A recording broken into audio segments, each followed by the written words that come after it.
Over the weekend, I had the pleasure of competing in the Halo World Championships.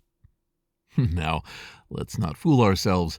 I wasn't on the main stage with the hullabaloo around the professional teams with sponsors and lightning-quick reflexes. No, I was involved in a side game, one that they were running with an actual bracket and teams to sign up, compete against each other, and if they win, get a little bit of money. I wasn't in it for the money. I'm not even sure I was in it for the glory. I'm actually not quite sure why I was in it at all. And not to spoil things, we had the floor wiped with us. This is Jason Scott Talks His Way Out of It, a podcast about technology, history, and getting myself out of debt. Thanks to Chris Higgins, Jeff Atwood, and the hundreds of other supporters on Patreon and elsewhere who have been supporting me and helping me get out of debt. These championships were held in Seattle, home of Bungie, creators of Halo. And to be honest, Kyle and I had no idea how the actual event would go. We had no idea how they would organize it. We had a hint because years and years ago, we went to a Halo promotional event called Halo Waypoint, where they dragged out supposed life-size models of enemies and vehicles, and they provided a laser tag maze, a few vending areas for shirts and snacks and hats, and otherwise just let you bask in the wonder of Halo.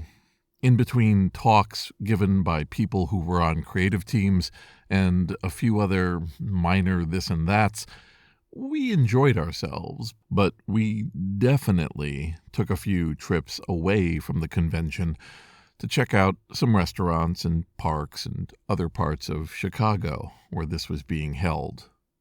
So we went into the championships with no major expectations. We did not expect to be held, wrapped, for the entire time, the entire weekend.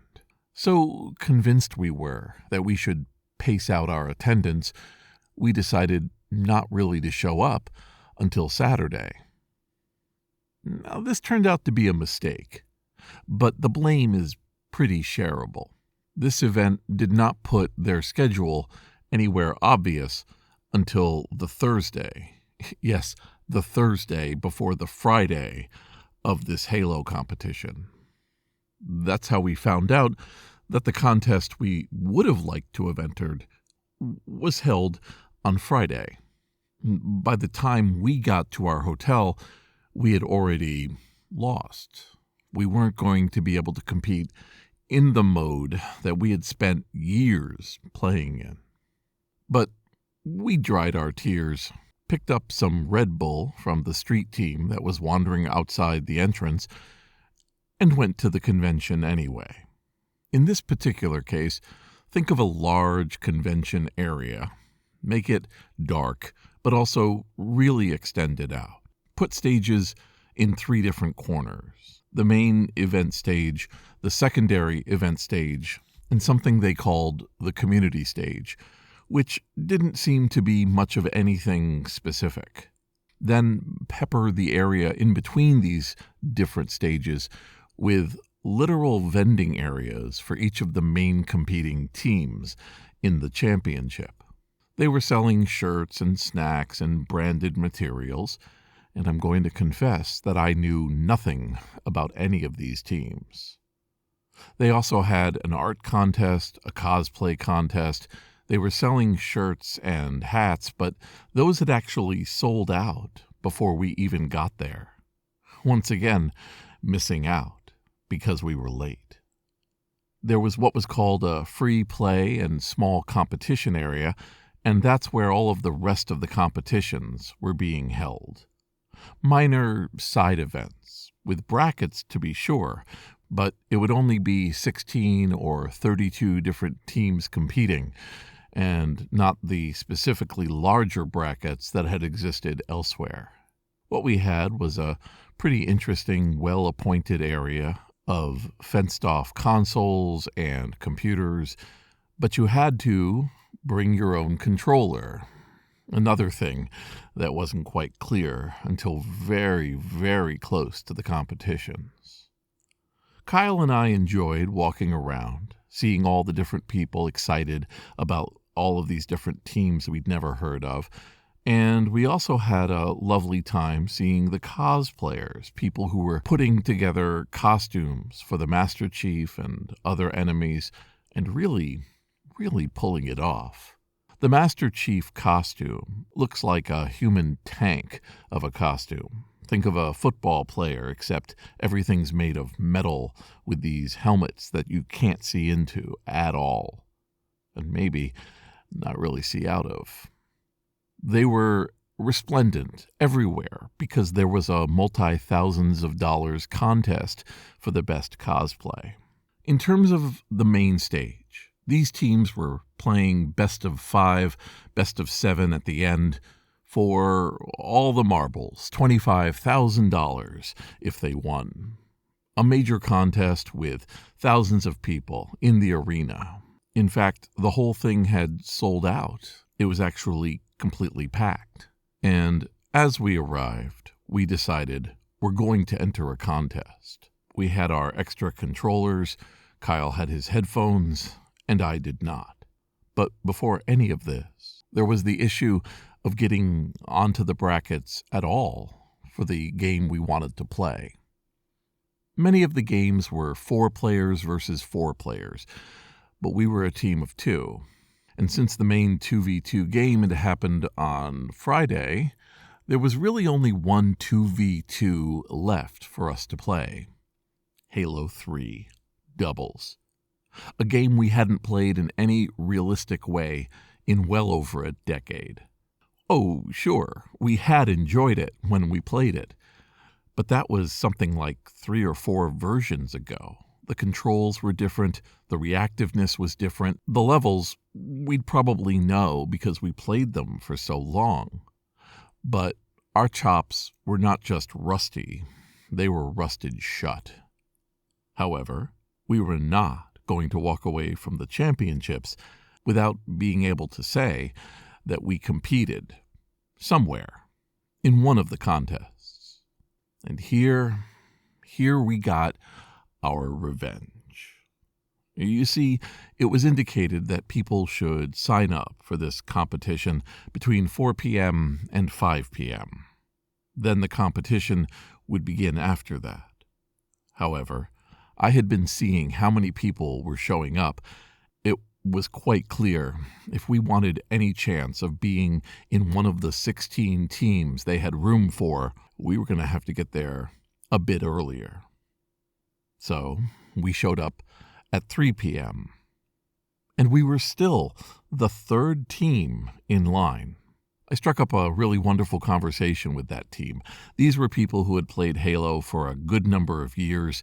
They had custom bracelets they had made, and they had been involved in Halo, not just 3, but 2 and Infinite, all of these different competitions over the years. I wanted one of those bracelets, but again, they had sold out. We traded our social media accounts, and that's when I found out that one of them was an actual professional Halo player from way back when. That said, I was unquestionably one of the oldest people, probably the oldest person in any of the competitions. As we sat there talking, I watched the line behind us grow and grow and grow until 100 people were in line. They should have said something to that very large line. As my experiences with the Shakespeare in the Park lines have been, somebody comes along, usually, and informs you that your chances have become rather slim, that you'll be able to get anything, but that you're welcome to wait in line until they call it. That didn't happen here. People expectantly entered a 16-team, 2 players per team line, and were extending into the distance with this line.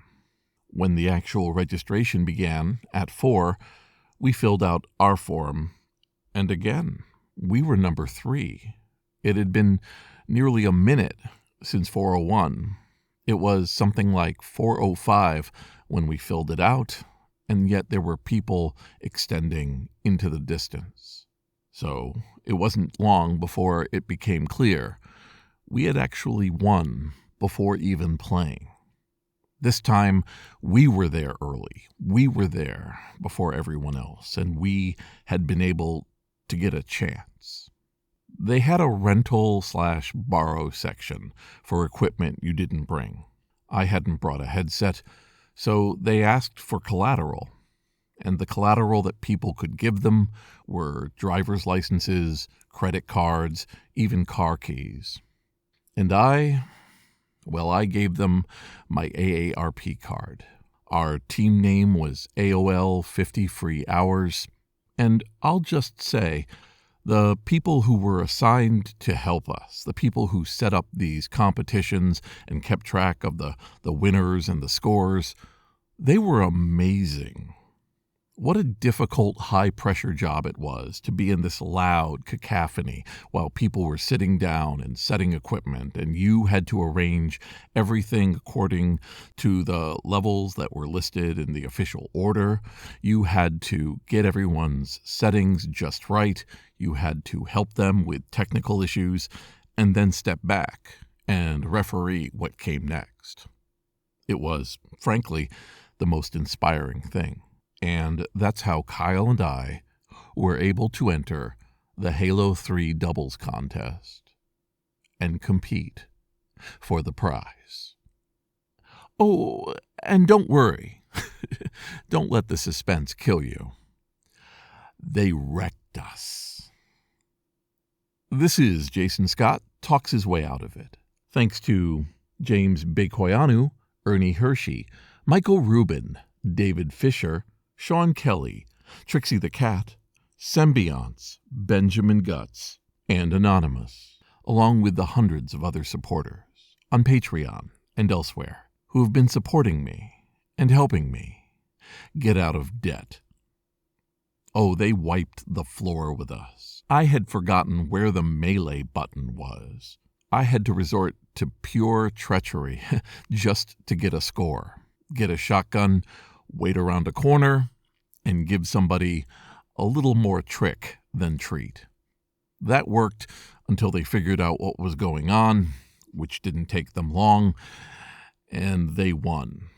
I think the first game we got something like 5 kills versus their 25, but in the second round it was 25-2. Pathetic. But we did it.